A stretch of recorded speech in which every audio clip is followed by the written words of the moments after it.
Hello and welcome.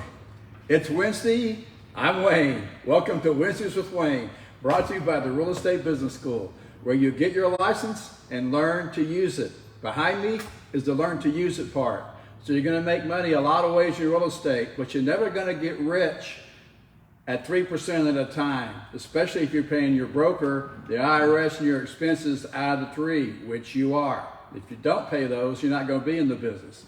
So the wealth in real estate is in owning it. You can invest or you can develop. But the reason that we love real estate is because insider trading is legal. You never have Martha Stewart's problem. And like I said already, you're never going to get rich 3% at a time. And so what I mean by insider trading is that most of the deals are in MLS and the public doesn't have access to MLS.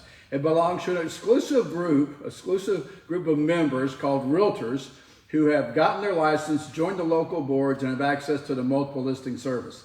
Most of my deals came from MLS. So behind me is the development. I'm in the design center in Lakeway.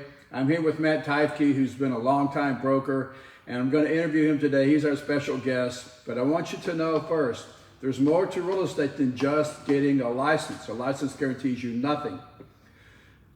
So you got it right? Yeah, you nailed it. I mean, our core focus as a business here in Austin is we say make money in and on real estate. In as far as commissions, on the ownership side. And to your point, you've got to be thinking outside the box and not just making commissions.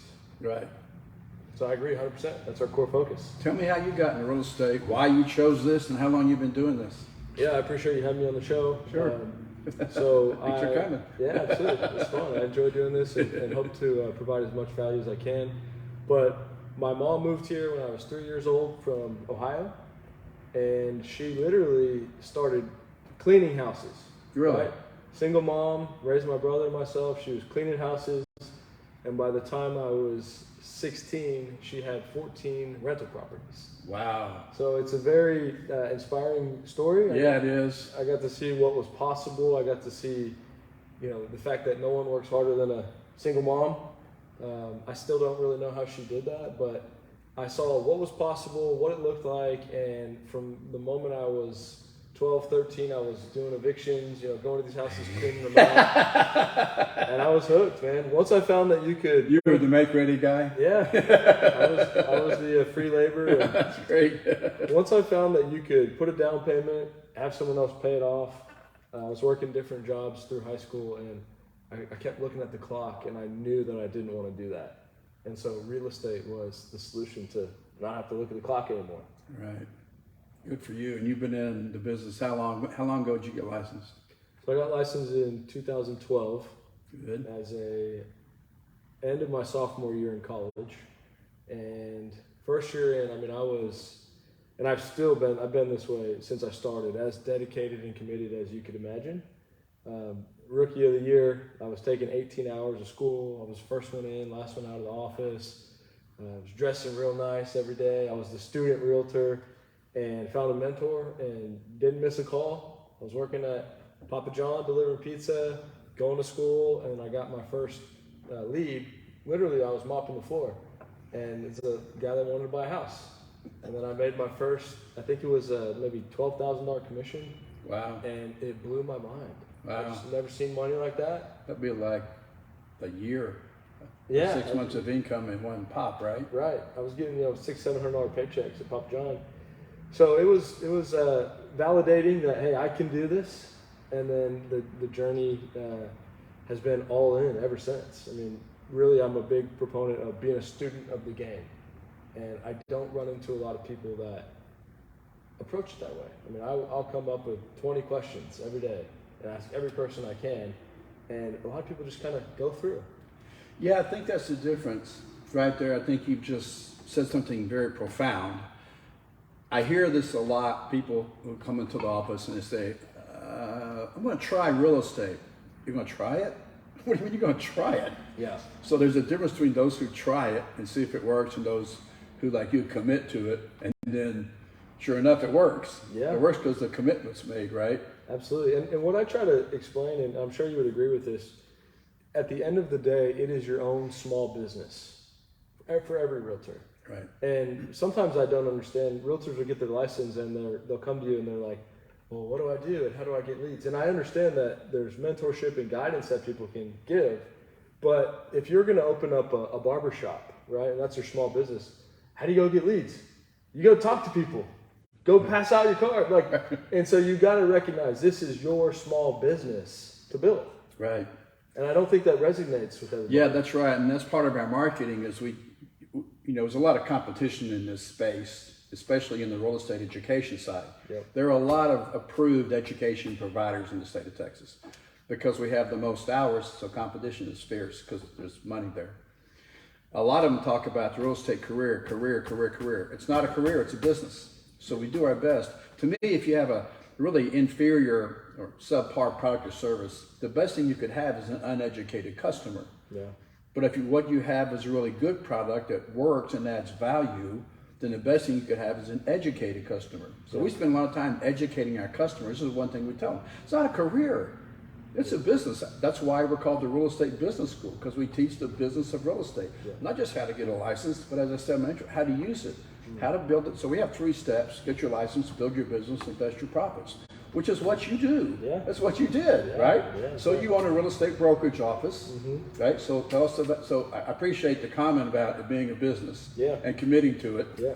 Well, tell us about your real estate company, your brokerage office. Yeah, so it's been a long journey. I worked at a commercial brokerage doing retail. It was called Edge. I started and sold a property management company. I was an appraiser. I did leasing.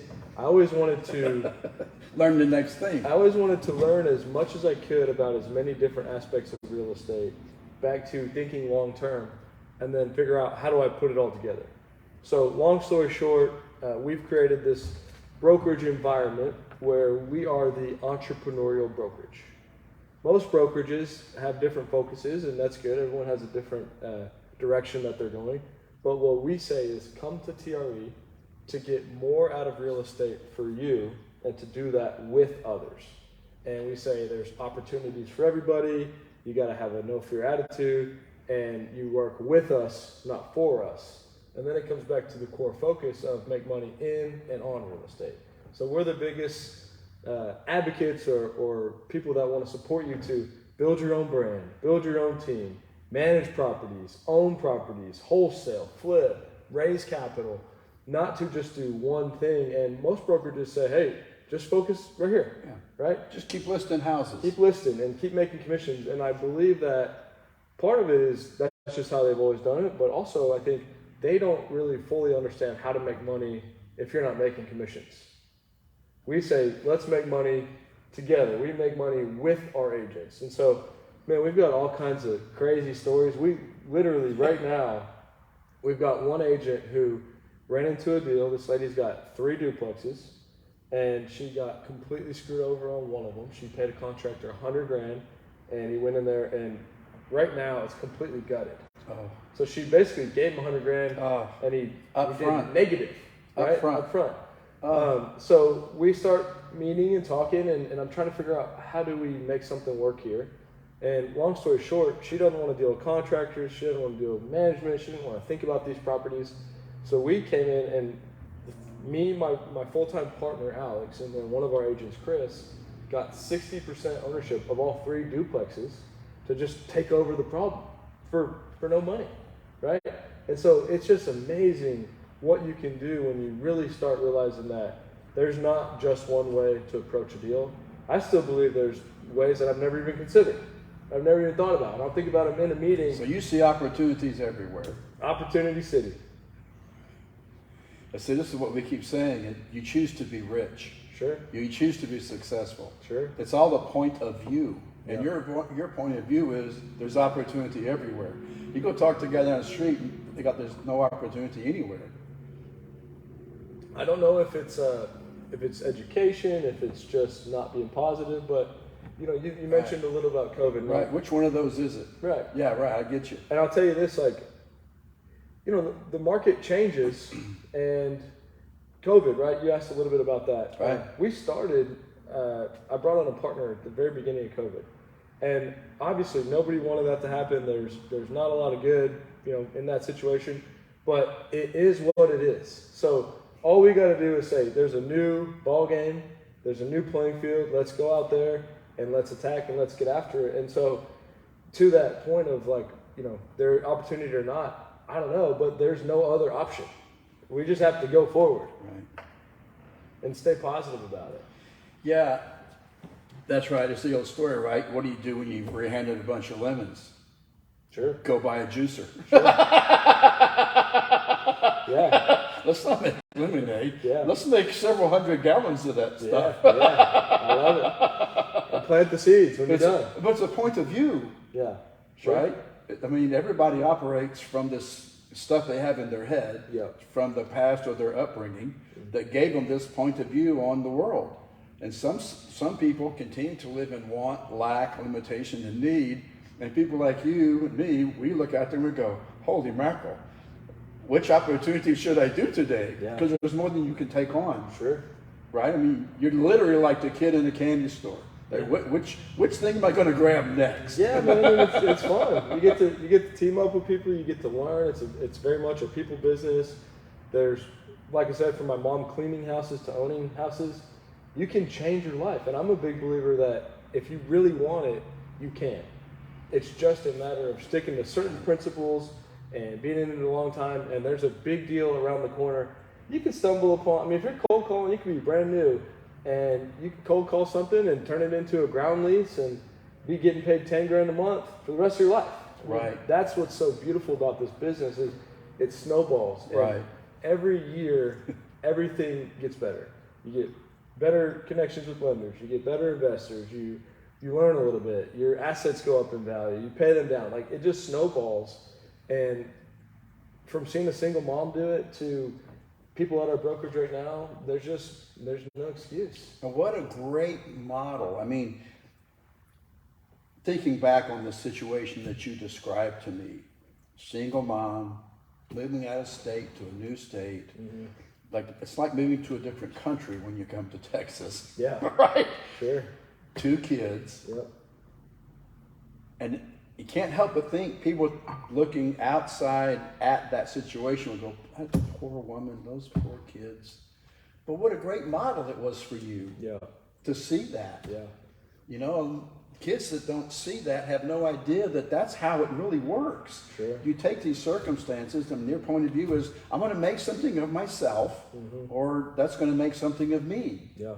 It's a blessing and to the highest degree, and probably I would think that you probably align with this, is that's why I'm so passionate about getting this message out, is that it is possible, and if we can figure out how to get it to the right people, and it ain't for everybody, right? And I'm sure you can agree with this, no matter what level you're at, even at your level, building all these nice luxury houses, you're always going to have constant challenges. Right. You're going to get punched in the mouth. Right. It never ends. Never. And so you just, that's the life of an entrepreneur. That's what we chose. You just keep going. That's right. Even just a random example. Everybody wants to get rich till they find out how much work is involved, how many problems there are. Yeah. They look at us and they go, God, that guy's got it made. Not yet. Yeah, and it's, I mean, even Elon Musk, right? He went on and he bought Twitter and he's got Tesla, and now Tesla's tanking. A boring company. And Tesla's going way down. Like, he's probably dealing with a lot of challenges. And that's what you always deal with, right? And so, but the point for me is to figure out how to make it click. Because once it clicks and you get it, then it's like for you or for me, it's like, well, how much opportunity do I want to go get? Because I know that it's all out there. And it literally just rests on me. Right. We live in a world of abundance. Yeah, we're in the greatest country in the world. Right. Not a lot to complain about here, right? No, or shouldn't be, if you know a broad perspective. Yeah. I talked to somebody a couple of weeks ago. They were like, man, the market. I'm like, if you can't get rich here, don't leave. Yeah. There's nowhere to go. Right. If you can't make money in Central Texas, hold it. Or really anywhere, there's always opportunity. But I like what you said about a business, because what we teach is, to me, a business has 3 purposes. One is to give you your life. And a lot of people give their lives to their business, which is a huge mistake. The second thing is to solve a problem. And the bigger the problem, the bigger the check. Yep. Right? Yep. 100%. And the third is add value. And the more value you add, the more value you do. It's not about making money. It's about how valuable you become to other people. Yes. Right? 100%. So you've got 185 agents. And also, like, you said it twice now. You said, use the word fear, and then you use the word passion. And I think this is what makes an agent who's trying real estate and one that's committed. And I think the reason most of them blow out is because their fear is bigger than their passion. Yeah. Yeah. Right? Sure. Yes, from the cold call, they go into catharsis, you know. I know. They get epileptic. Yeah. Cold call. Yeah. My mother told me not to talk to strangers. Well, your mother was right, but you know there are exceptions. Sure. And if you want to generate some business, you're going to have to ask somebody you don't know to do business with you. Oh my God! Get to that. Yeah. So of your 185, what's the rule? Is it still the 80-20 rule? Yeah, definitely the 80-20. Well, tell me how your business model's changed over the years. Yeah, we've really been on a journey of, you know, we're as competitive. You said it's a competitive business. It is, right? And that's what you also have to understand is that while you're sitting here talking about it, while we're sitting here talking right now, people are cold calling, finding deals that we could be finding, right? And so it's just a fascinating business. There's always something to do. There's always different ways to go down these paths. We were really trying to be, you know, the largest brokerage, the best brokerage. Grow. Recruit. You know, be all things for all people. I heard this analogy and I do like it. To not be a tugboat, but to be a lighthouse. Because I was checking in on everybody weekly. Hey, Wayne, how you doing? How can I help you? What do you need? Give me a challenge. Hey, you know, Katie, what do you need? Everybody, right? And you can't do that. You can't want it more than they want it for themselves. And so we put in infrastructure. We teach multiple classes per day. We put our time, we put our resources. And what we realized was that 40 agents at TRE made up 97% of the revenue. Out of 185. Out of 185. And not only that, the 40 agents barely required any time. Right? From you. From me. It clicked, right? That's what I'm talking about. It clicked. So they knew to just go get after it. And then when we were to help them, it would be on something important and it would be efficient and it would be something that we teach them that they never ask us again, right? The rest of them, they're not bad people. They're probably just in the wrong field or it hadn't clicked yet. They took up all the time. They never really did much. They talked about the fear of the cold call. Right. And there is no secret to this. It's literally like, you want to talk to 10 people a day or do you want to talk to 50 people a day? Your results are going to be 5 times more. It's like that simple. So you, like most companies, you talk about lead generation, ways to generate leads, how to find people who are thinking about buying or selling, and what to say to them when you find them. Yeah, and the better part, in my opinion, is that to the add value, and like I really do believe, and I don't say this in any arrogant way, but I'm like really, really great on the phone, and people will sit there and listen, and I figure out how to navigate a conversation 500 different ways, and there's no selling. It's me asking questions, having a conversation, seeing how I can add value. I can just call realtors and figure out what are they looking for, what are their clients looking for, do they need a property manager, do they have any investors that want to invest in our fund, can we help them with some construction, are they happy at their brokerage, do they want to partner on a deal, and all of that's adding value, and you're maximizing your time to not just get one thing out of what you're doing, you can get 5 different things or 50 different things. So we really teach them how to be entrepreneurs, how to make money in and on, how to create generational wealth. But being in the game and making the commissions is what allows them to see more opportunities. We get control of deals and we say, hey, like find the deal, then find the client, right? Instead of just running around for your client, for one client, find a deal and then have 15 clients to send it to. Right. Yeah, that's why I've always been I started off on the wrong foot. I would do anything to get a deal because I just needed money. Sure. So I didn't care. But after a while, I had enough money to where I could pick and choose. And I realized about 6 months into the business that there was more opportunity to make more money if you represented sellers than buyers. Sure. Because you can only work one buyer at a time. Yeah. But they can have, if your systems are in place and you've got a good assistant, then you can have 30, 40, 50, 60 listings simultaneously all at the same time. You can represent 50 or so sellers at once versus only one buyer. So if you do a financial analysis and look at, first of all, we tell agents, assign yourself a dollar value. Look at how many hours you spend with a buyer. Yeah. Multiply it times your hourly rate, and you'll have a number. Sure. Compare that to your commission check. Sure. It's simple math. Yeah. Do the same thing with the seller. Yeah. How long does it take you to get the property on the market? And then how much time do you spend on it total? Mm-hmm. How much money did you make? Compare that to your commission check. Sure. Multiply that number of hours times your hourly rate, and let the facts decide. And I agree with you. But we also, the way we kind of look at it is back to being an entrepreneur, is that, as the market, there's been agents that for the last 2 years here in Austin, they said, we only do listings, right? And right now, with the market changing, that's not a great position to be in. I don't really want listings, right? I mean, I have listings and they're not getting a lot of showings. And so you want to be able to adapt and to, like we've got this thing, it's the entrepreneur roadmap, and we teach about every aspect of real estate that we could think of. And not only is it like leasing or management or raising capital, but it's also how do you think about this as an investor?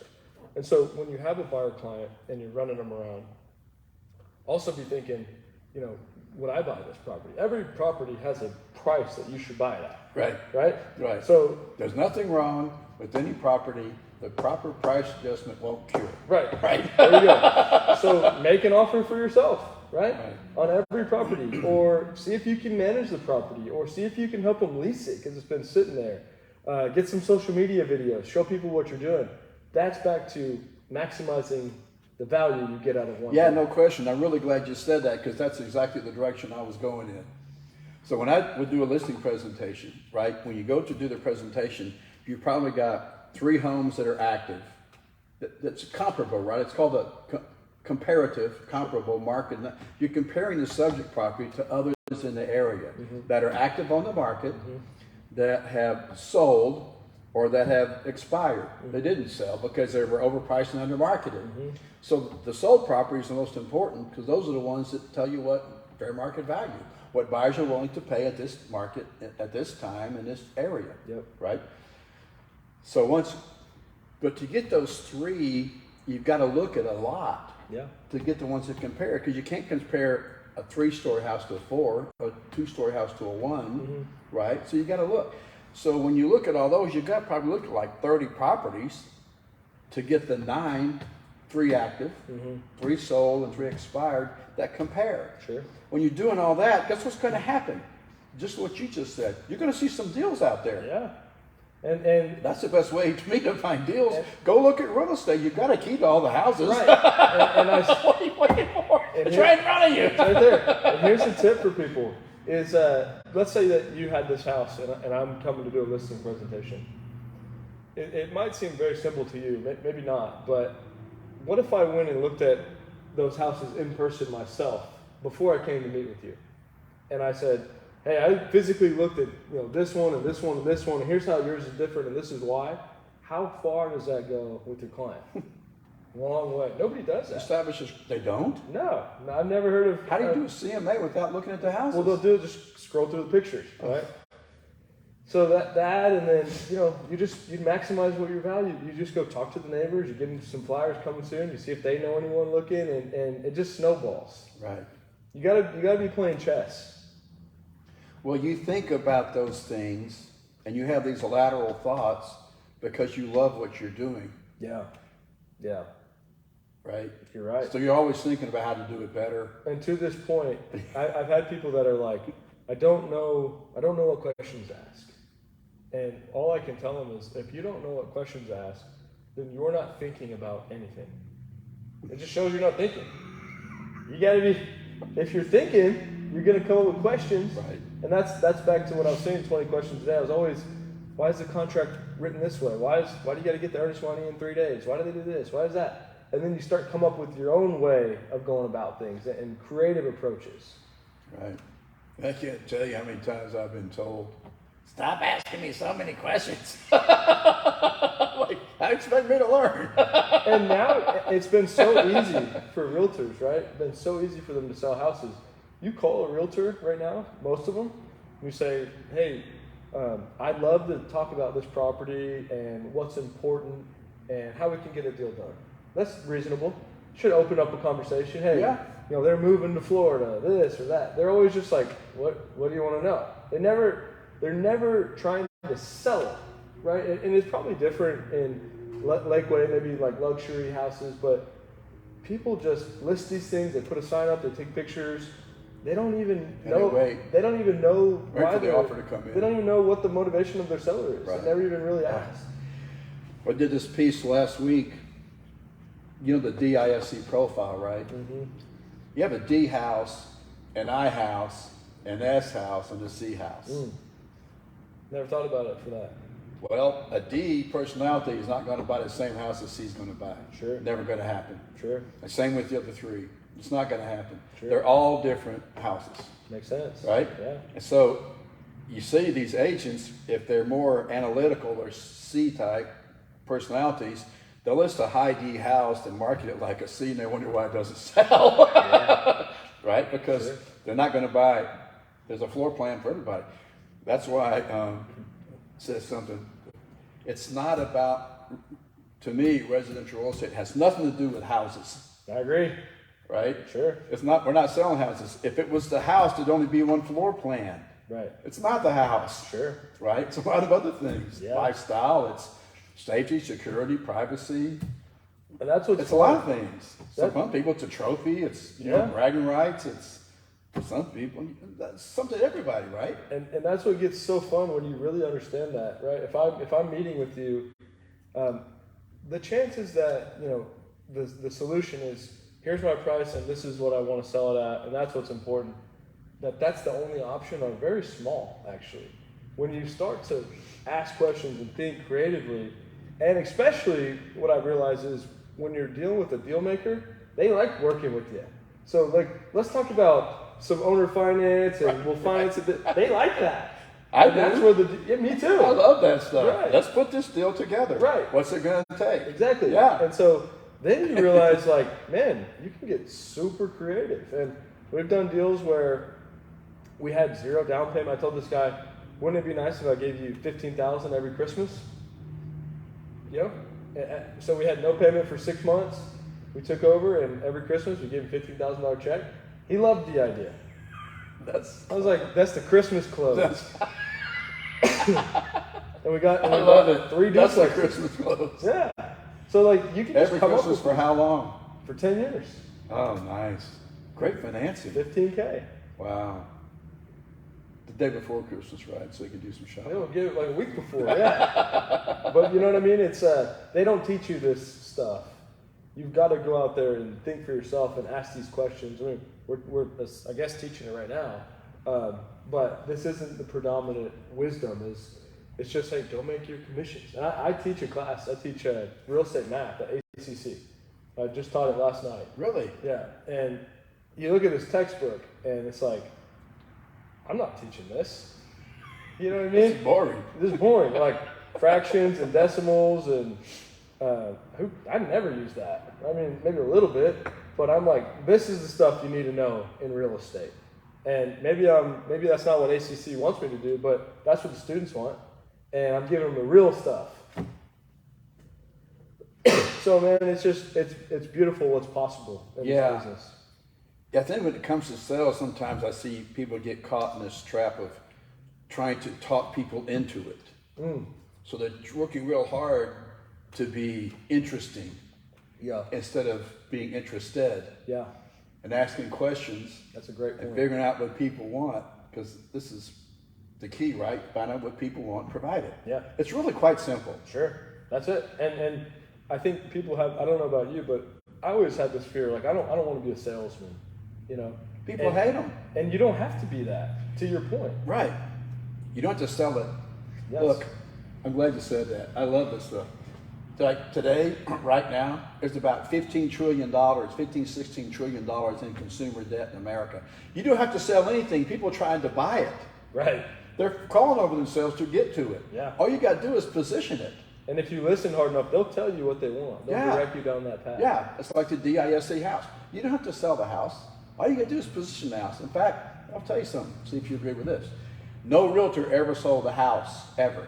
Never found somebody in a bar or a grocery store or somewhere and said, hey, you should buy a house. I know about it. No, you should buy it, and convince them to buy a house. Right. That never happened. Sure. They found somebody looking to buy a house. Sure. Asked them their criteria, put their criteria in MLS. MLS put out a list of homes. Those get shown, those get sold. Yeah. The sign, they should take all the sold signs and throw them in the garbage and make a new sign that says, this home was chosen by the Smiths. Yeah. Right? Because then they go and they look, and then they choose one. It's a good point. Right? Yeah. So you don't have to sell anything. All you got to do is position it. I like it. And everyone, I mean, there's... Sold. No, what? And changing that sign might actually have a good impact on the way people view what we're doing. I agree. We have an exercise we do because it's called free association. So when you say a word, typically people think of other words. So the mind thinks in pictures, right, not words. So if I say cat, you don't think of C-A-T, you think of a cat. So we have a little drill we do. We go, okay, write down the first 5 words that pop into your mind when I say this word. Sure. The word is salesman. And they write them all down. Typically, they're always negative. Yeah. Yeah. Nobody likes it. Nobody likes a salesperson. Yeah. So you don't need to be a salesperson. You're not a salesperson. You're an educator. You don't have to sell it. Just educate people. You know, if you understand your business you're in at one level is education. Yep. And if you have a dumb customer who doesn't know, they're going to choose probably the default to the cheapest price. Sure. But if you're really good at what you do, the best thing you can do is educate them about what you do, how you do it, why you do it that way, and most importantly, the benefit to them, because they're always asking, why should I do business with you? Why should I give you my money? And what's in it for me? Yeah, I always say I'm on a fact-finding mission. I'm trying to figure out what is important to you or what problem or challenge can I solve. Yep. That's all I'm doing. Right. And people let their guard down quickly when they realize. Well, no, you're interested. Yeah, I'm interested, and you know I would prefer to buy real estate rather than to sell it. Right, that's what I would prefer. But when I go meet with you and you're the homeowner, I'm going to prefer that you list it because I know that's how you're going to get the best price, and I'm going to keep coming back to, hey, why don't you list it? We should list it, and if that's not the best option, then we'll start exploring other solutions.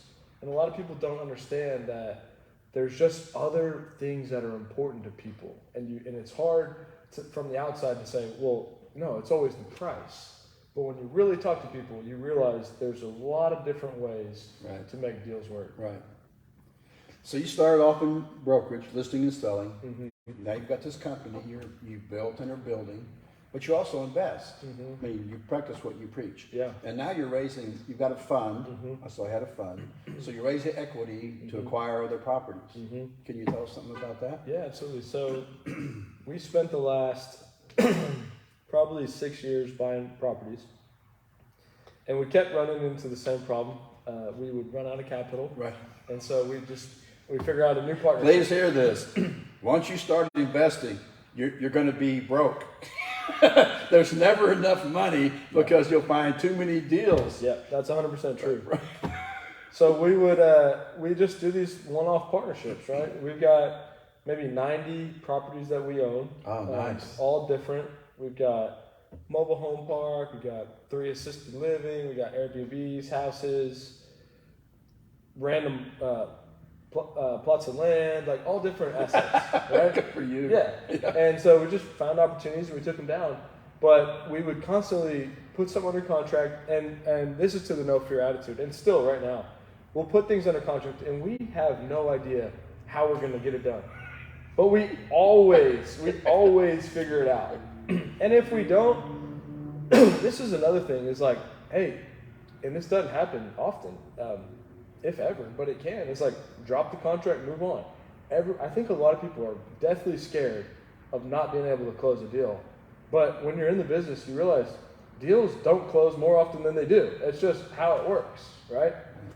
So we kept doing these one-off partnerships, and we decided it would be much more efficient if we could set up a fund, which we did. And the whole concept is 8% preferred return. We have a 1% acquisition fee, a 1% management fee.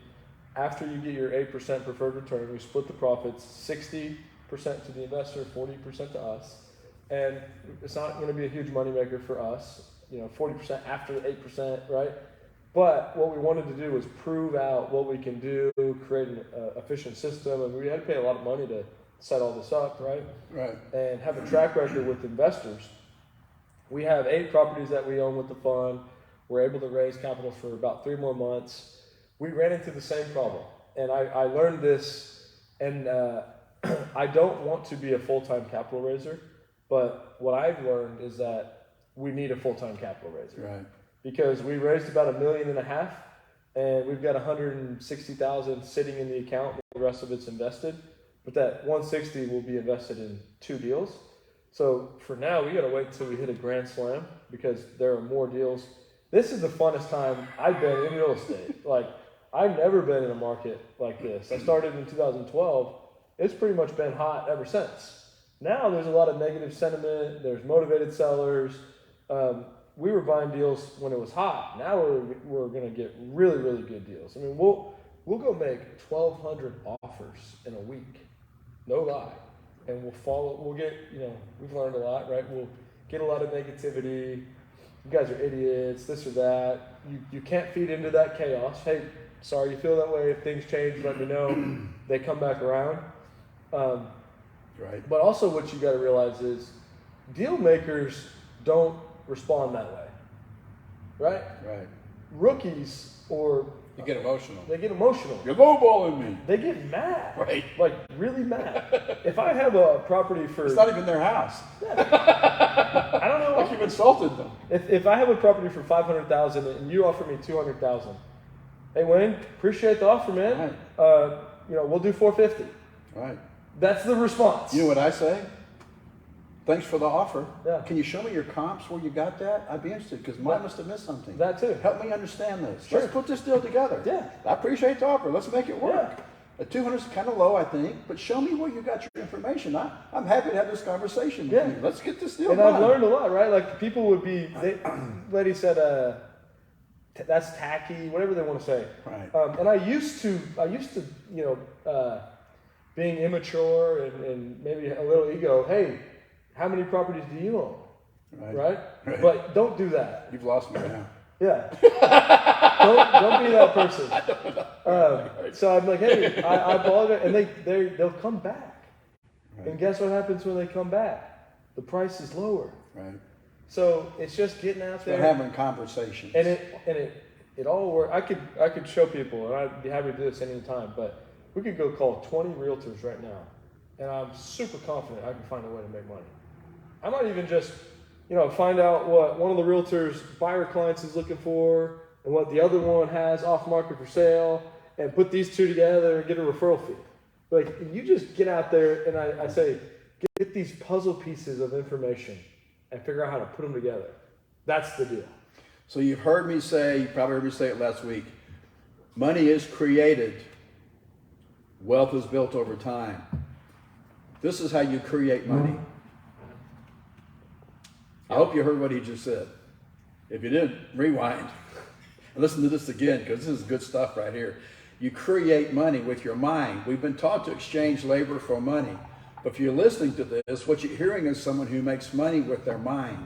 They think about ways to make money, then they go do it and make it happen. So this is why they live in a world of abundance, not want, lack, limitation, need, and scarcity. Because there's plenty of deals, there's plenty of money. All you got to do is go start striking a conversation with people and start thinking. I'll tell you.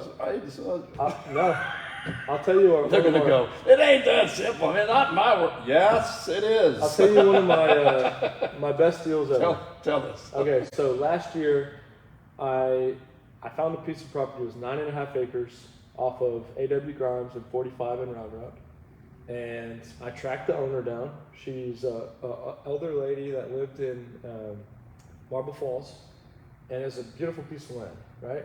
And so I found her. I actually figured out how to get her phone number through the HOA board of this community that she lived in. And I went and met with her. Her freaking dog bit me on the leg while I'm out there. A little chihuahua bit, I'm bleeding, right? There's always something in this business. Right. Hey, whatever. Right. You know? Right. I ended up putting this property under contract for $2 million. I had $10,000 earnest money. I had 90-day due diligence, and then I had another 90 days after that to close. And I knew that it was a great price at $2 million. 9.5 acres, almost highway frontage. And I also had a commission to myself, right? So 3% of $2 million was coming to me. Then what I did is I started calling builders, all of them. I said, I got 9.5 acres. I got it under contract. I got this for sale at 2.4, right? I'm flipping the contract. So it'd be a $400,000 wholesale fee and the commission. Right. And I get negotiating with D.R. Horton, redlining the contract. I'm like, man, this might happen, right? Last minute, they pull out. A guy calls me that I've never talked to, and he saw us post about it.